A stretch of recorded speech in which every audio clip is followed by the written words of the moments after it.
Welcome to REIP Insights, a podcast that brings you the latest update on what is happening in the real estate market across Australia, as well as conversations with dynamic leaders sharing their insights and knowledge. They say leadership is lonely. However, it also requires enormous courage, resilience, and bravery. In this leadership podcast, we bring you conversations with dynamic, successful leaders who are walking the leadership path. They share their stories, habits, and what drives them to be better leaders. This podcast is brought to you by REIP. We are a collective of industry leaders committed to empowering our industry and our clients. Maria and Manos Findikakis are the powerhouse couple in real estate. They are the founders of the eView brand, which has gone from strength to strength across Australia. In this podcast, they share more about the model, how it has evolved, and their goals for the next 5 years. Manos and Maria also share how leadership is changing with the impact of remote work and COVID-19. Both of them actually left Australia during COVID and spent 6 months in Greece. The end result was realizing how set up they were to run their business remotely, but also be able to enable their teams to do the same. They now have a global team in place in Australia, Greece, and in Sweden. Maria and Manos have a wonderful and romantic story on how they met, fell in love, and married when they were very young. And they also share a health incident that saw Maria driving Manos on dirt roads in a Prius at 148 kilometres an hour. You'll need to listen to the podcast to know why. Please enjoy my conversation with two wonderful humans, Manos and Maria Findikakis. Hello and welcome to REIP Leadership Insights. My name is Sadhna Smiles. I'm your host, and my guests today are two beautiful people, Maria and Manos Findikakis, founders of eView Real Estate. Now, for me, these two are the power couple who are constantly innovating and challenging the current paradigm. They have changed the eView model several times, which we will talk about, and both of them have a wealth of experience, not just in real estate, but from outside of real estate as well. So welcome, both of you. Good to be here. Good to be here, and thank you for having us, Sadhna. Yes. So I want to paint a picture first for our listeners about who you two are. Maria, I'm going to start with you first because you were born in Greece. Yes, I was. And then you met this Aussie bloke and you ended up in Australia. There has to be a story behind that. Share with us that story. There is a story. There's a story. Actually, Arthur Proyos, our business partner, and Manos were backpacking around Europe in '86. I met them. Arthur's got a funny story, doesn't he? But it sounds funnier when he says it. But he says, oh, can you imagine the dilemma when she met us both at the same time,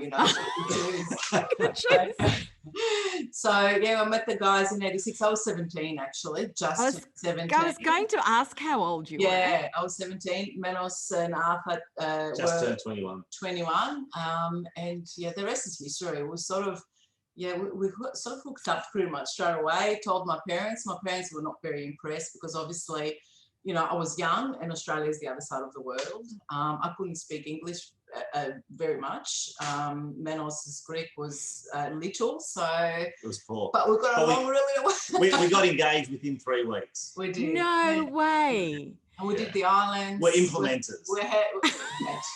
We had a really good time, and then I had to finish high school. So Mama said, okay, you can go, but you have to finish high school first. So I had 1 more year of high school. I did that, and then a year later I came. So you had a long distance relationship for a year. I popped over at Christmas on the school holidays. It sounds so terrible, doesn't it? But anyway, for about 20 days, because Greece's school year is September to June. So Christmas holidays, we've got 20 days off. So I popped over, came over for the first time, and I'll be honest, I wasn't sure when I left. I wasn't sure if I was going to come back. It really dawned on me at the age of 18. I'm thinking, oh my goodness, it's a long, long way away from my family. Yeah. But obviously, I missed him, and you were worth it. I came back. Best decision I've ever made. We've got 2 homes now. We've got our home, as you know. We were planning the conference in Crete this year. Yes. which you were going to come to, but hopefully in another couple of years' time we can do that. We've got our home in Greece, and we've got our family there, and we've got our home here and our family here, and we feel really blessed, really. And I love the way you have both kept the connection to back home. I mean, I'm a migrant to this country as well, and it is so important to keep those connections. In fact, you've got people who work for you there now, don't you? We do. We've got a team of 5 in Crete, the island of Crete, which is where our house is. And I know a lot of people outsource in Philippines and different areas, which is great. And I said to Manos, we've got so much talent in Greece that it actually, you know, the kids go overseas to England and Europe to actually find work. Why don't we outsource to Greece? It's a little bit more difficult because the time zones is longer, so 9 hours difference, but we make it work, and it's really good. They're a great resource. And Manos, just going back to the whole getting married young, what did your parents say? You've gone away, you're backpacking with your best mate, you meet this beautiful young girl, you get engaged in 3 weeks, and then you come back home. I mean, what did your parents have to say about that? My parents were in shock. They were in total shock. My father got on the phone to Maria's father and go, mate, you need to split her up. It's not going to work. Where's he going to take the girl? She's too young. They're both young. What are they thinking? So, look, of course, we didn't listen. We didn't really listen. So, it worked out really well. It's a beautiful story, and I'm so glad. Thank you for sharing that, because you're right. I mean, you look at you two today, and I've known you both for a while, and you seriously are still a couple very much in love, and it is wonderful to see that it started when you were so young. So well done. Thank you. Thank you. Manos, you've had a career before real estate, which I think is a huge asset to what you bring to the table today in your current business. But share with us what you did before Maria convinced you to come into the dark side of the world as such. So as soon as we got married, came back to Australia, we got into hospitality. So with myself and Arthur, our business partner, got into coffee lounges, and then moved into takeaway foods, being fish and chips. And we commenced the first chain of fish and chip shops in Melbourne. We built that business over a period of 13 years to 7 stores, had 200 staff, all at the age of 15 to 18. So you can imagine the hormone levels we had to deal with at that time. And when we jumped into real estate, they were easy. But anyway, so I was very heavily committed to the family business, being, hospitality, and very financially committed to it as well. But then Maria obviously found real estate, and I guess I loved it absolutely straight away. And real estate loved you too. I loved the freedom, because I had my kids were young. So George was 7 and Costa was 5 when I started. My first gig was in Mount Eliza with MPRE, Mornington Peninsula Real Estate then. And I absolutely loved the flexibility that it gave me as a mum, because I was used to this open key operation. And whoever's done hospitality knows that you are stuck behind, you open up at 8 in the morning and then you close at 10 o'clock at night, and they're your hours, or, you sort of don't have flexibility. So I love the flexibility that it gave me with my kids, to be able to drop them off at school. I was really blessed because my directors gave me, the flexibility to work from home, pick up the kids and do my appointments of the evening. But that was the first time that I worked for someone else in my life. Like I had a small job when I was overseas while I was at high school. I was working for a clothing store, so I was working for someone else. But since I've been to Australia, we always had our own businesses, and I did a couple of things on my own. Apart from the fish and chips, we've always worked for ourselves, and this is the first time that I ever worked for someone, and it was a really interesting year and a half. So that's how long I lasted, a year and a half, and then I went out and spoke to Brent and Steve Oates at the time, which you know very well. Yes. And I said to Manos, I think we'll be really good together in real estate. I think we can open up an office. We've got business experience. We don't have real estate experience. But I feel if you join me, you'll be able to do all of the business stuff, and I can list and sell property, and it will be really good. So I won't go through the whole story, but he made it very difficult for me. Put all these rules, and if you get this and this and this and this and this. Anyway, I was able to meet all those conditions, and I remember the guys giving us the opportunity, which we're very grateful for, at Beach Street. So we had like a satellite office, part of the Frankston sort of area. And yeah, Manos came across kicking and screaming, as he likes to say. The actual date started was April the 13th, 2003. So that's when it started. That's when the phone call came in. I was obviously at our hospitality stores, and the phone call came in. It was 3 o'clock in the afternoon. He goes, honey, we just bought a real estate business. And I'm just going, you've got to be freaking kidding me. But I came into it kicking and screaming. But as Maria mentioned, I think that experience coming into and real estate. And you said even before, you know, bringing across all your business experience into real estate was phenomenal. And I think that's where and I think Manos not actually going on the tools straight away, listing and selling, and just sitting in the background and doing all of the systems and looking at the industry sort of from a different point of view, we were able to really come up with you know, Manos came up with the idea of what EView is today. Yeah. And so at what point did you then go, you know, this is a model, and the EView model, at how long, Manos, did it take you to evolve from what you were doing in Beach Street to going, you know, there is a better way to do this? Well, obviously, when we first started, we had an enormously steep learning curve. So as soon as we started the operation and we launched our first office, it was a greenfield site as well, so it wasn't an established agency.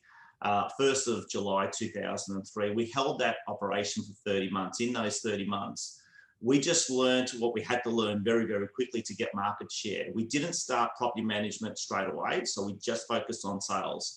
So we ended up selling 530 odd homes in 30 months. So we quickly got a 50% market share, just under 50% within our first 12 months. Our patch was only 7,000 homes. But if you remember the old rules, we couldn't list and sell outside our territory. So that sort of blocked us. We couldn't really grow anymore with that system. But that was probably a good thing, because we learned how to really generate momentum and actually get market share in a really concentrated period. So we 3 years into that business, we had reached capacity for it, and there was a bit of a light bulb moment when I turned up to a Bunnings store one Sunday morning, and I saw a Jim's Test and Tag pull up next to me, and I went, far out. I just saw what obviously Jim's was doing in that sort of space. I said, you know what, that's something that should be done in real estate. And technology was slowly catching up as well to allow the opportunity of what we obviously now call the EView Group and the multi-brand that we evolved to. So we took a year off, we sold that business, we took a year off and started investigating how we can actually build a different model. I use numbers all the time, Sadhana. If anyone knows me, I'll always work the numbers and make sure that the numbers work for us. And we built the model based on, you know, where it took us a long time. When we actually sold the business and we took that whole year, we actually were not sure 100% what it's going to look like, or what are we going to do, and if we're going to go back into that sort of into that space. It was interesting. Yeah, but the so obviously that was back in 2000. We started EView in late 2006, so 2007. So fast forward 14 years. Our multi-brand, so people know us now for being Australia's first multi-brand real estate network, really didn't get launched until 5 years ago.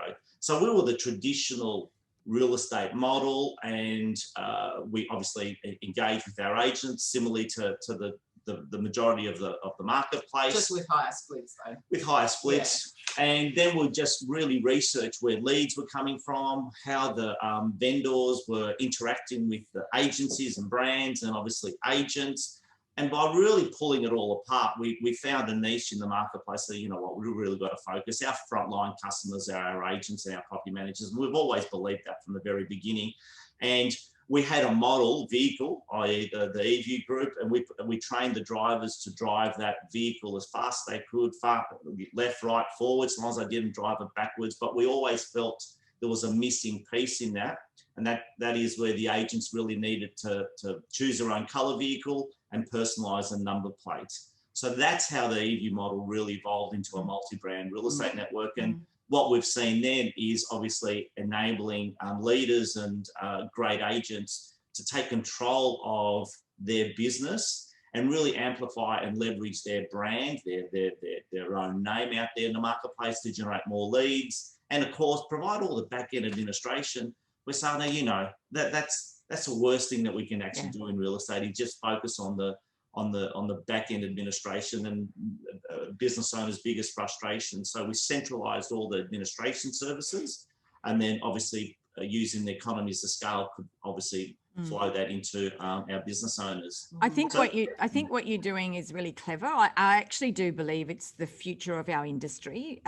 It may not be for everybody, but I do believe that at some point more and more brands are going to move towards that model. So basically, if I understand it right from the outside looking in, is I can keep my own brand. If I had Southern Smiles Real Estate, I can join your group, your network, but all of my back end gets managed by your team, and all I have to do is focus on listing, selling, and leasing. That's exactly right. Yeah. Fantastic. Yeah. Fantastic. Yeah. And that's allowed you to grow, hasn't it? Because you've now got sites all over the country. Yeah, we do. Yes. We're in Queensland, New South Wales, a couple in Perth and in Adelaide, not in Tasmania yet. Not in Tasmania yet. Tasmanians listening. To go there. The team is just over 300 people, about 340 all up, spread across 57 branded offices. And obviously the majority of them here in Victoria, because that's where we started. Yeah. But our focus is, and I think you touch on an important point, because there's a shift in the marketplace. And I predicted it some time ago. I think there's going to be two models out there. So one is what we call the effective business unit, where you have a lead agent with a support team around them, connected to a corporate entity to provide some real essential back-end services, while they focus on really leveraging their brand, because we know that's probably the lowest cost and the highest profit model, and the most sustainable. Yeah. We believe the middle part, which is 80% of the industry at the moment, where it's the single operator, a small rent roll of 100, 150, turning over staff, doing the majority of the listings, managing the team, all the support services. I think that's where the struggle is. And then again, I think we're also going to see the super offices, where you've got high performance teams, but really huge offices, 20, 30, 40 agents. And I think that's where we're going to see a split in the marketplace, where that middle ground, one's going to be migrating, and we're probably already seeing it now, where we're seeing mergers of smaller operations into larger, more effective teams. And again, a split to the smaller models as well. Yeah. And I think COVID has probably brought that positioning a lot closer. It's fast. It's fast. It's going to fast track it. Yeah. You both have a high profile around the leadership and culture piece, and I do want to touch on that. What are some of the fundamentals for both of you for high performance cultures? Because I know that you do a lot of work in your own businesses around that. So share with us a little bit around that. Yeah, I think for us, it's just how interested we are in our people. That's what creates a good culture for me. It's not our people, every single one of them, from our administration to our highest performer agent, is not just a number. We still meet almost every single person that we put on. Probably 95% of them, we meet them before we put them on, Manos and I, which is quite a big task at the moment. So we're really interested in them, in their lives. What do they want to achieve, and how can we help them achieve that? Everyone is an individual. There's not one size fits all. Everyone's life is different. So I think that's our biggest tick. It's really finding out what our people want and trying to help them achieve. Or there's a couple of sayings that we sort of saying is everything falls into place when you truly know what you want. So really uncovering, because a lot of people come into business or into real estate and they don't really know what they want. And we try and obviously uncover it. And we have a personal motto. Our motto is, our mantra, I should say, is to help agents and leaders create fun and profitable businesses so they can live an extraordinary life. And we'd like to think we live up to that brochure of achieving that. As we mentioned earlier, our clients, our frontline clients, are our agents and our property managers and our team. They're our customers first. And then if we do a great job with them and they've got the right mindset, so high performance to us isn't about how many sales you do. Yeah. It's about how you treat each one of your clients. And we always find we're in the interview room, one of the big questions we say is, give us a customer experience. What is that you love about your customer journey and experience? And as soon as they highlight what they do with their customers, we get a pretty good feel. If they're really good with their clients and They'll be good how with the team. they're going to be great with the team. So one fixes which is The much other. important when you grow in an organisation. The culture really is all the team members that you bring in. And I'm not saying we always get it right.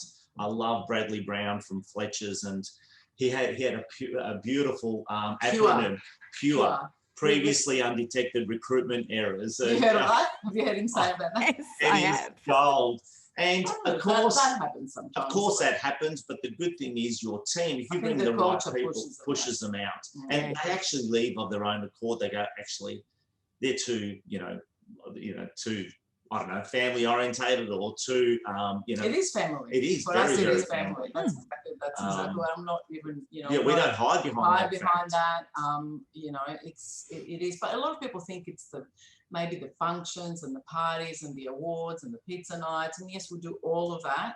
But I think if there's no honestly caring about your people behind all of that, really honestly feeling it and caring about your people, it's just the rest of it is just a facade. And people know that, right? If you don't genuinely care about that, they'll sniff you out. I mean, it's just the way it is, isn't it? But I love the fact that you focus on the client experience, because that then will drive the numbers and the KPIs and the success of a business anyway, right? What about in terms of leadership? What advice would you give emerging leaders today? Yeah, in regard, first of all, sitting down with finding out what everyone's goals are. Okay, so for example, one of our big things that we do is financial discipline. Okay, so for us, it's, as we mentioned, measuring GCI on the board is not the big or the be all or end all. It's very, very important from a sales agent point of view, but also helping them get financially disciplined so that they can actually manage their money and obviously do what they want to do with their family. And one of the big things that we obviously encourage all our team, and one of the big things that we get back is them paying off their home, right? I have a saying, get your house in order, right? For the right reason, not the wrong reasons. Yeah. You always have your house in order, because if you have your house in order from a financial, personal and physical point of view, everything else falls into place. Because I think in real estate, that's probably the most important for you to be a really good performer out there in the field. You can't be distracted by a whole bunch of stuff in the background, and whether it's personal, whether it's financial, whether it's physical, you get those three in order. That's going to really help you and your career in real estate and the way you behave. So from a leadership point of view, that's what we aspire. And then identifying the leaders within our business. So our job as leaders really is to be amplifiers of other leaders, and picking out. And not everyone wants to be a leader. So I'll share a story from an administration point of view. I remember sitting down with one of our high performing administrators, and she's involved in our trust accounting side of things and contracts and dealing. And she was young when she started with us, and she's been with us for 7 odd years. And, a couple of years into her career, we sat down and I said, can you imagine, stepping up to the plate and having a team around you and managing all these people and and really growing the department and all that? And that was the last thing she ever wanted to do. Yes. Right. So listening to your team and really identifying. Finding out what they want. Yeah. And sometimes if they don't know what they want, to help them to find out what it is that they want. Yeah. I like that. What has been your most challenging leadership moment? Because we always talk about the good stuff in leadership. So and we always face challenges. What has been your most challenging leadership moment that you can talk about? Rejection. Oh, you're all right with that. Rejection. Look, I always say it. When we came into real estate, and you'll get a good understanding from this. I remember getting on the tools with Maria, forming an EBU and we were selling 100 homes a year. So we got really good at what we were doing. Small office boutique, and as a husband and wife team in the lounge room, Maria was the vendor manager, I was the buyer manager. We automatically sort of, built into that sort of that team. But I remember going into a listing presentation one time, and we thought these people were going to name their kids after us. They loved us that much. Do you know what I mean? And of course, I can't believe you still talk about it. But I think it's important in regards to understanding what you have to go through in real estate. And I remember losing the listing. They gave it to someone else. I couldn't believe that they gave it to us. I said, "You got to be kidding me!" And I had to go home for 3 days. No, I sent him home. No, she sent me home. Yeah, So- the energy in the office. So if you're not going to be upbeat and if you're still going to be going on and on about it, I said, go. Yeah. That's it. Not having it in here. But I think you're pretty good with that. Oh no, we have to be pretty good. We couldn't have grown the organisation to the size we I are feel today everything. if you don't overcome those challenges. But it's good to understand that your people will go through that. Yes. I think having been through it, you know, to be able to say to them, you know what, it's going to be okay. You're going to miss out on some business you might not want. I mean, this morning we had a conversation in our sales meeting with a couple of our agents, and you know, maybe a business last week, it would have been good for them to walk away from that vendor because, you know, of the type of person that they are. Sometimes you need to learn to walk away from that. I was never like really worried about walking away from businesses because I'm thinking, well, how much time is this vendor going to take and how is it going to affect my psychic and how is that going to affect the rest of my vendors? So you've got to look at it like that. You've got to be not scared to walk away from some business. But I think look, if you really get down to the pointy end, you absolutely got to love what you do. You've got to believe in the light at the end of the tunnel. You've got to have delayed gratification, and you've got to understand there's always going to be storms in your journey. Entrepreneurship might sound glamorous to a lot of people in business ownership, but really deep down, it's a really tough gig. Yeah. It's a tough gig, and you've got to understand you have to love it. You have to love it to the point. Yeah. And to have that delayed gratification, and you know, obviously to push through the tough times, understanding that the good times are always just around the corner as well. Yeah. And I have to say, I mean, you two have such good energy working together.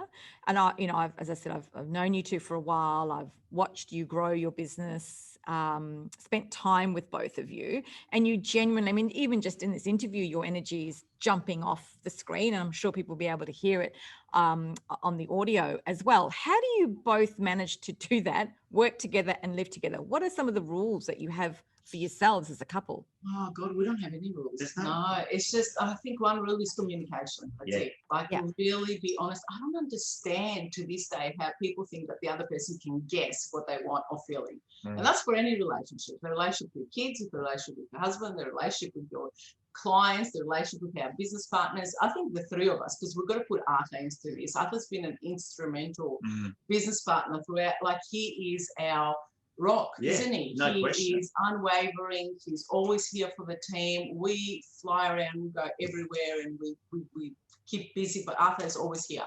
He's always the person that people go to. So the three of us are very different. Us at home, we definitely talk business all the time. You do? Our kids are, but we love our business. And we don't separate business and life. You know, we don't really understand, and thank God we're on the same wavelength. You know, we don't understand how people say, oh, you know, 5 o'clock, I switch off and whatever. Well, sometimes we do, but sometimes we talk about it. It's just life. It's not business and home. It's our life. Yeah. You know? We've integrated it into everything that we do. Our kids work with us. So, you know, we're sitting around the table and we've got Costa in the room, we've got George and Emma. George's girlfriend is working for George now. They're doing social media together. So it's always going to come up at night. We kicked out Costa, but he sits over there. Yeah. Behind us. It's always going to come up. So, you know, I think communication, going back to your first question, is just letting people know when you want a break, or letting people know what it is that you're feeling or you're thinking, and just really communicating constantly, you know. But definitely having a clear goals path and what you want. That's it. I think that's, again, a lot of people, for us, it's a given, but so many people that I speak to actually don't know what they want. So I'll go back to my original statement. Everything falls into place when you know exactly what you want. Not to the minutest detail, but generally speaking, what you want out of life, how you want to live with it. Like we always say, we want to live 6 months in Greece, 6 months in Australia. Now. And we goals change as you. Yeah, absolutely. But that's our short to medium time goal to do that. But we're on the same page for it. Yeah. And what does it look like? Well, we need to have a house over there. What is it we need here? We need to have a great team around us. So once you know what you want, you start building the framework to achieve what you want. And if you're on the same path. We've never always been on the same page. Oh, no. Yeah. So you have It'd be conversations and you have, plates thrown at, no. But do you know what I mean? Like, I don't want people to think, oh my God, it's not, it's real. Yeah. It's life, and you've got to talk it out, and you've got to discuss, the positives and the negatives and which way you want to go. And there's heated debates in our family. Oh, yeah. I'm sure there is. I think most good, strong families have heated debates. When I start speaking to them in Greek and I go, start pointing the fingers, everyone knows what's happening. It's like, mum starts speaking in Greek, it's all over. I do the same. I do the same thing. The finger comes out and the kids just go to your native, to your language. Yeah.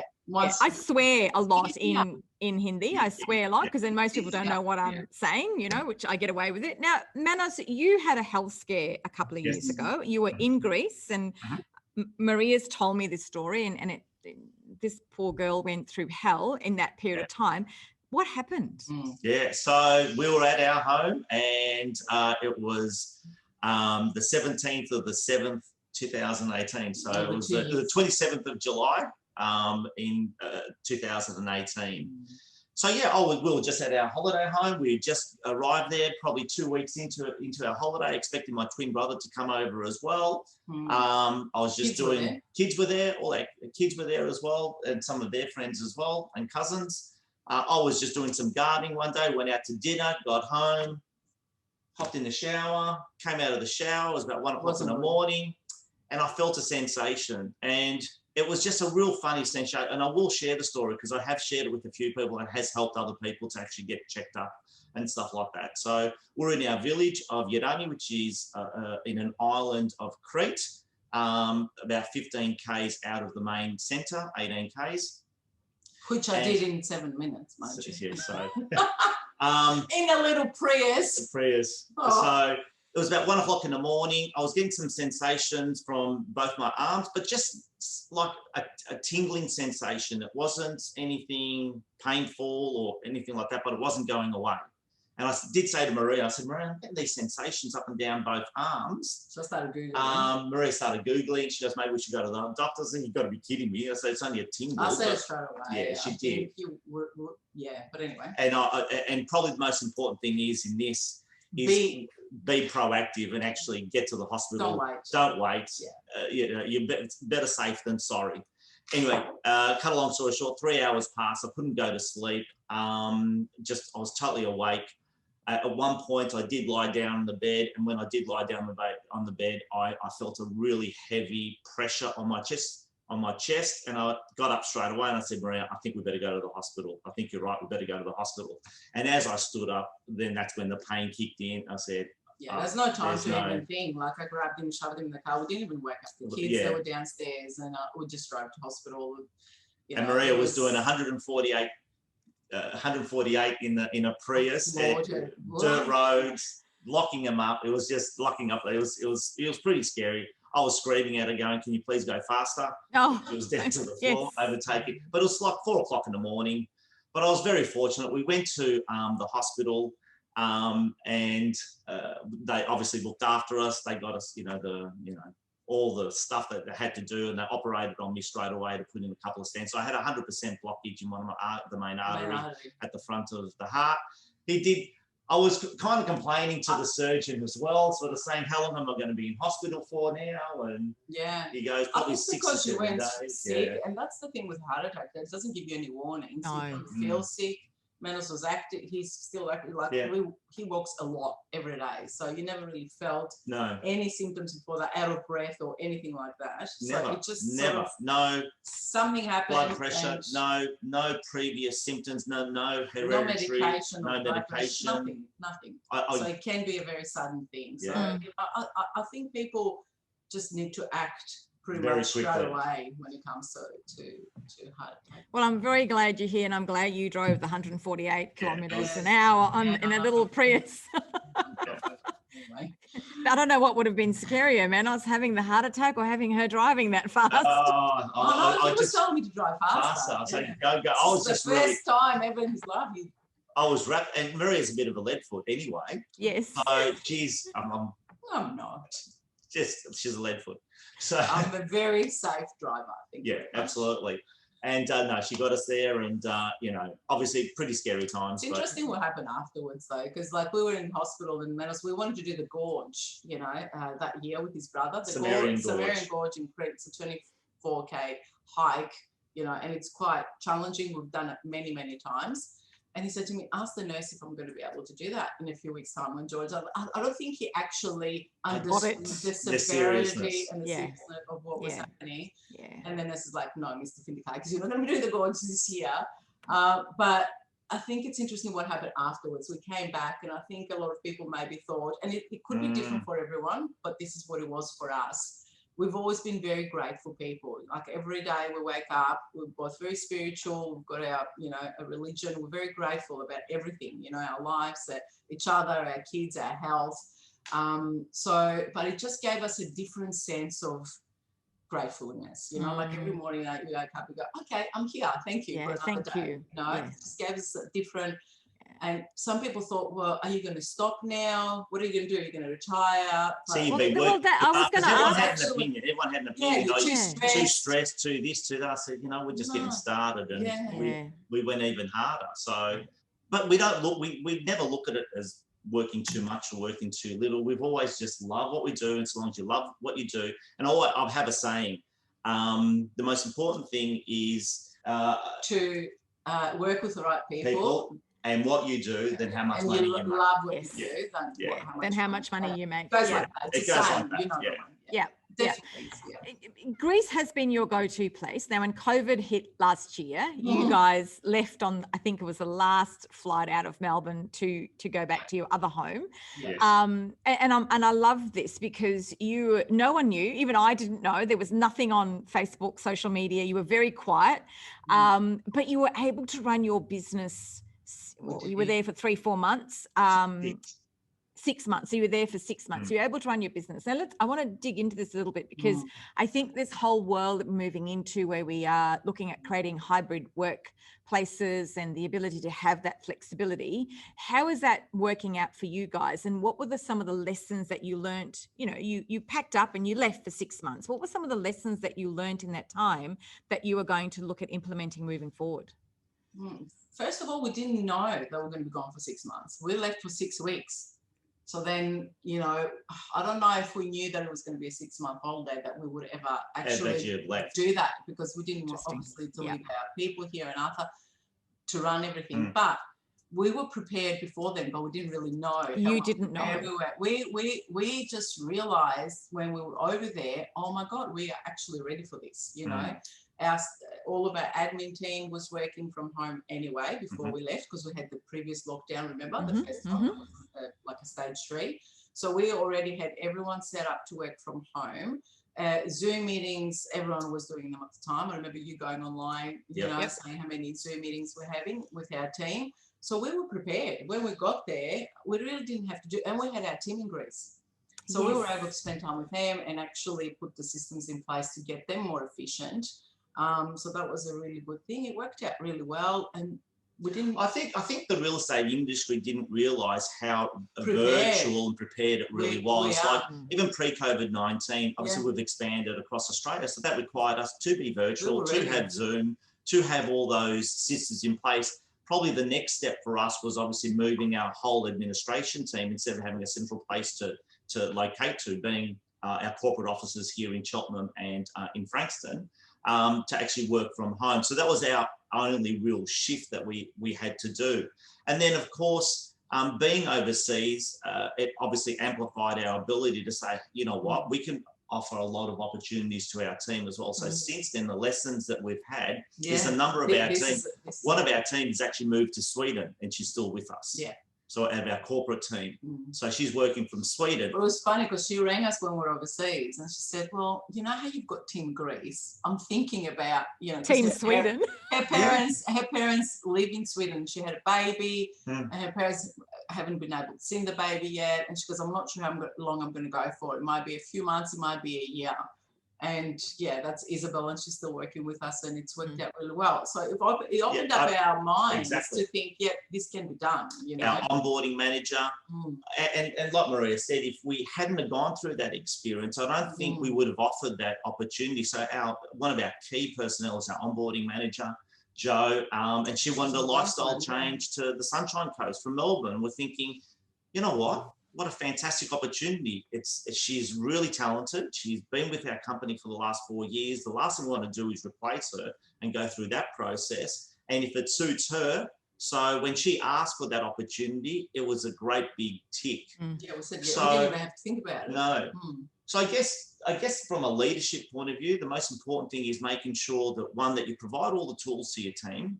Number two, that you have put the right people on board from a cultural point of view, and they believe in your vision, and then you don't have to micromanage them at all. You got to let them go and have that trust. And you know when people are performing, when they're not performing, and they've got to fall in love with your vision as well. Yeah. And the thing is, I think if we don't do this as an industry, there's so many industries outside of real estate now moving down this path. Absolutely. And if we don't do it, then we will lose good people to those other industries, unfortunately. And I see that happening now. I see that happening in businesses who've become so rigid around this. You can't work from home. You have to be in the office. We don't offer flexibility, and they are starting to lose good people out of their businesses. So I think it's important for us, and nobody really knows what a hybrid world is going to look like, because we're still working on that, but work on it we need to, because if we don't, then there'll be mass exodus, I believe, out of this industry. You're right. How do you think it will change leadership? Because one of the things a lot of people talk to me about is, okay, you know, I have this global team now, and talent is global now. It's not just where your office is based. So I have this global team. How do I now manage it as a leader? How does it impact my leadership in terms of how I work with the team? How do you think that's going to change? Yeah, and I think that's going to be our biggest challenge moving forward from a global point of view, is that communication and that personal contact. As much as we love Zoom and so forth, I think that's going to be the biggest challenge, is how do we bring that human connection and actually feel that energy from each other. So I still think we're going to need technology, but that we've all got to make that effort to have that human connection somewhere along the line. So from a logistics point of view, obviously getting together on quarterly meetings, getting together half yearly.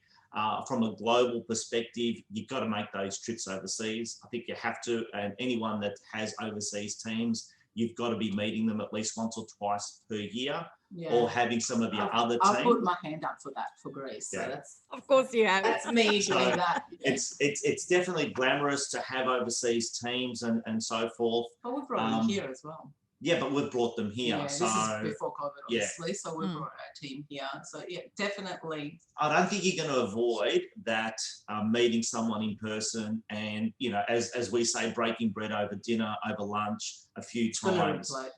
Yeah, I don't think you need to do it every week, but certainly, you know, if you look at it from, you know, at least twice a year, that you need to meet up face to face with these people, and I think they'll be happy with that too, because they don't want to be with you morning, noon and night anyway. No, they don't. Maria, this is a question for you, because you know how passionate I am about women in business. How do we bring more women into leadership roles? Because our industry is failing at that, I believe. We need more women in leadership roles. How do we do that? Oh, God, I don't know. I think leading by example, I guess, and just putting it out there that it can be done if that's what you want.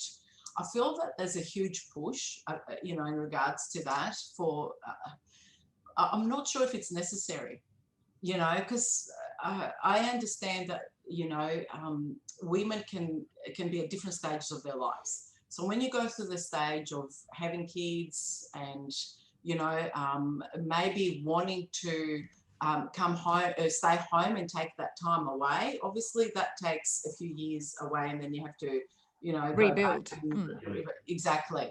I have the feeling that women absolutely love that, and this equality and everything else that we're pushing is phenomenal. It's fantastic. I mean, I live in a home with 3 men. So I've got my 2 boys and my husband, and I'm the boss of the house. That's not a problem at all, right? But there was times in my life that I really enjoyed sort of staying back and, you know, looking after my babies, and, you know, when they were ready to go to school, I was ready to go back out. So I just feel that some people are, you know, that's in their plan to be leaders and to do this leadership thing. And some people are not. And I don't differentiate from men and women. It's just we're all people. We just got to find out, again, going back to the individual and finding out what their goals and what their plans are. And do they want to do that leadership thing? You know, it's not for everyone. Yeah. But how to empower more of the ones that they do want to do that? I think it's just leading by example. And just putting the stories out there that it can be done. You do need to have a good support system around you, because let's be honest, you know, there's still a lot of stuff that need to be juggled in the background, especially when you have family, that the guys might not do, you know. So it's a little bit different. Although I think good, honey. He's amazing. I think you're right. I think it's working with the women who do want to step into the leadership positions. And how do we sponsor them and open up the doors, but also for organisations to look around their table and say, you know, we need the diversity, because 100%. With the diversity comes better businesses and better business decisions. We bring different things to the table. Yeah, 100%. You know, 100%. We've got a lot. If I look at our organisation from the corporate level, from our business administration, and then from out in the field, we're heavily women.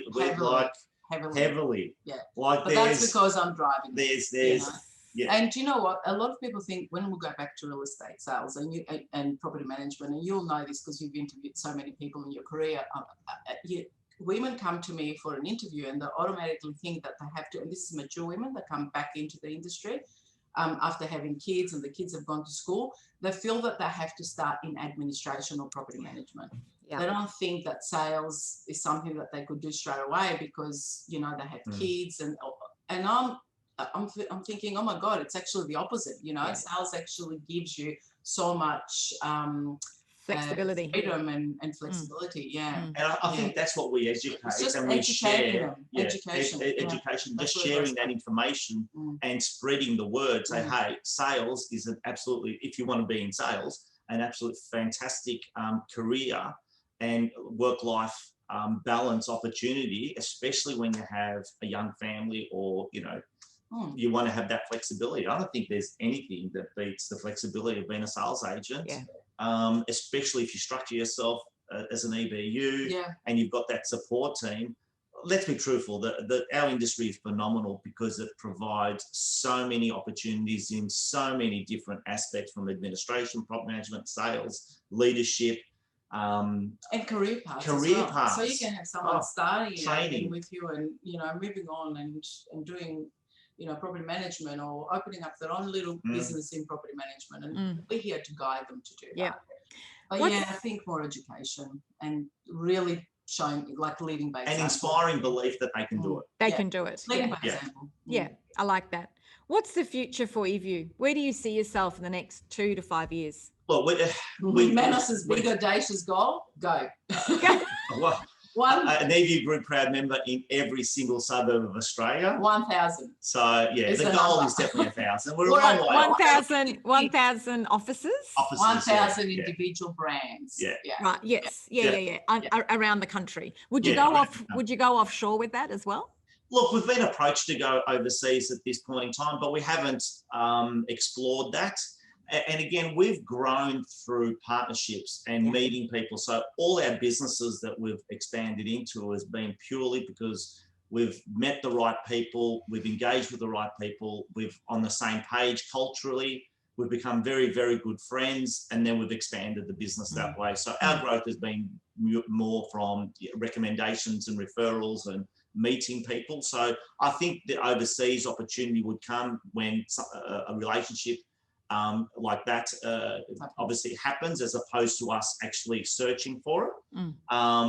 But 1,000 offices. But from an administration point of view and a structure point of view, we'd love to see our administration team go to a 4-day work week. So we'll be working towards That's that one of our big goals, between yeah. the next 12 to 24 months. We are putting a corporate and a leadership team. Now it's recorded and it's out there. So, Yes. so we have to do So it. our 3 pillars is support, profitability, and freedom. And those 3 pillars are what we aspire for our team, to make sure that they're fully supported, that they're profitable, both from a financial and from a time perspective and a learning perspective, having that perpetual learning, and also freedom to have that flexibility. And I believe our industry is ready, especially after COVID-19, to bring back a 4-day work week for our administrators, because I think they're We're actually super excited about unsung heroes in our industry. I really do.